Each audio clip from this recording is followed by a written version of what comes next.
Today we're talking about these wheel spacers because we're in this process of finishing this truck and we've already put wheel spacers up front because we had to because of the upper control arms that we had to replace for our lift.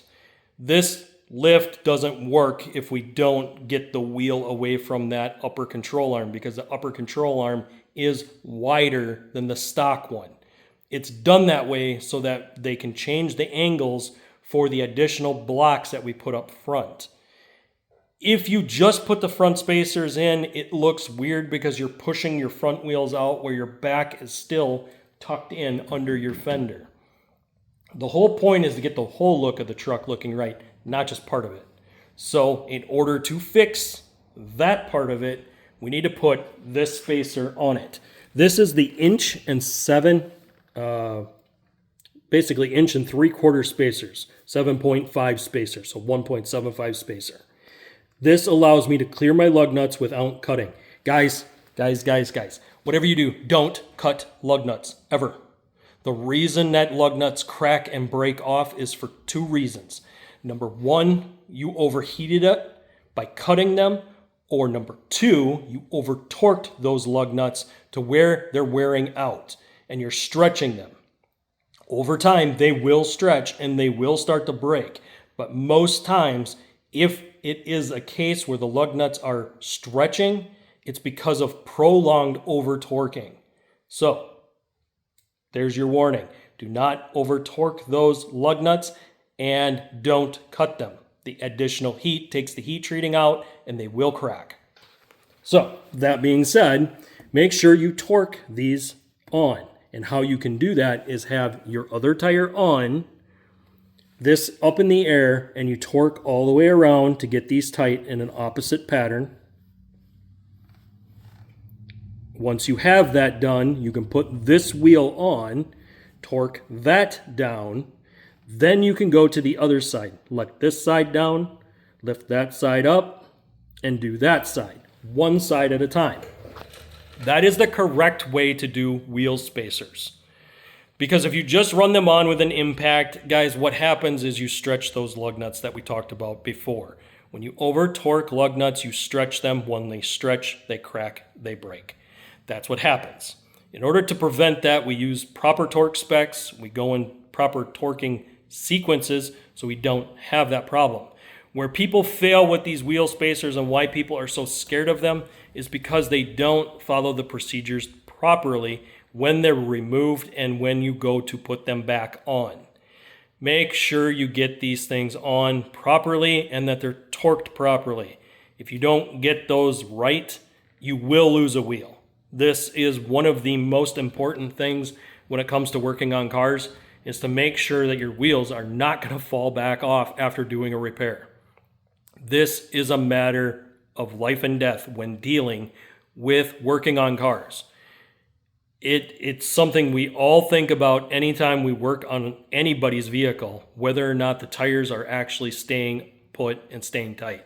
If you go to torque down a wheel and you notice one isn't quite going tight like it should, take everything back off, replace all the studs. Don't ever just replace one stud. This is another safety thing, guys.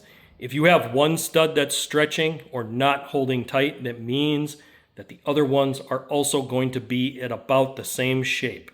Replace all of them. It's safer that way and it's easy to do. They make a tool that you put underneath, or you can use an oversized grade 8 nut. Run your bolts for your lug nut down onto that. And then as you tighten, it's going to pull that lug nut towards you.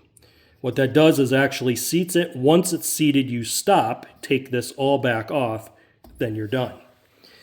I know I went into a lot of safety stuff here, guys, because this is really important.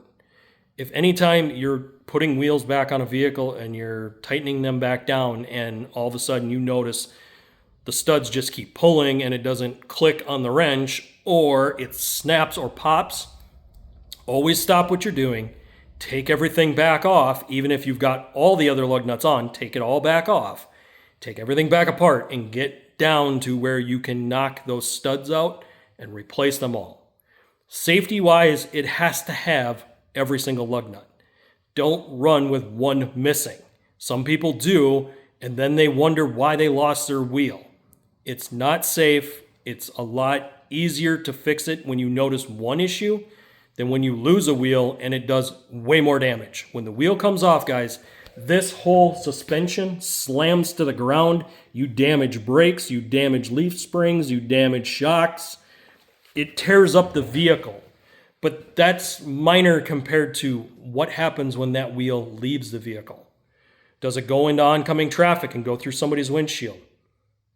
I hate to be dark with this stuff, but guys, this is serious. Buy yourself a really good torque wrench if you guys are going to do work like this. Buy one that you can trust, buy one that's accurate, and have it tested every so often to make sure that it's still accurate. If it isn't, there's an adjustment nut on the bottom of them that you can adjust the torque for it. So make sure you guys get yours checked. I would recommend at least once a year have them checked. If you do a lot of stuff, you might want to check them every 6 months. Guys, I know this one was really deep. We covered a lot. There was a lot of safety stuff in here, but this is really important, and you guys really do need to know what processes need to be in place when you decide to run wheel spacers or when you remove a tire and reinstall it. Wheel spacers are only dangerous when people don't follow the procedures and don't put them on properly. Again, make sure your hub is clean. Make sure you don't have a bunch of crust. Scrape it if you need to with a flat scraper. Make sure that that's a clean surface. As long as that stuff is clean, you're in good shape. So guys, I want to say thank you. We're really growing the channel this year. It's good to see us really taking off. So make sure you guys hit that like button, hit the subscribe button, and ring that notification bell. And I'll see you on the next one.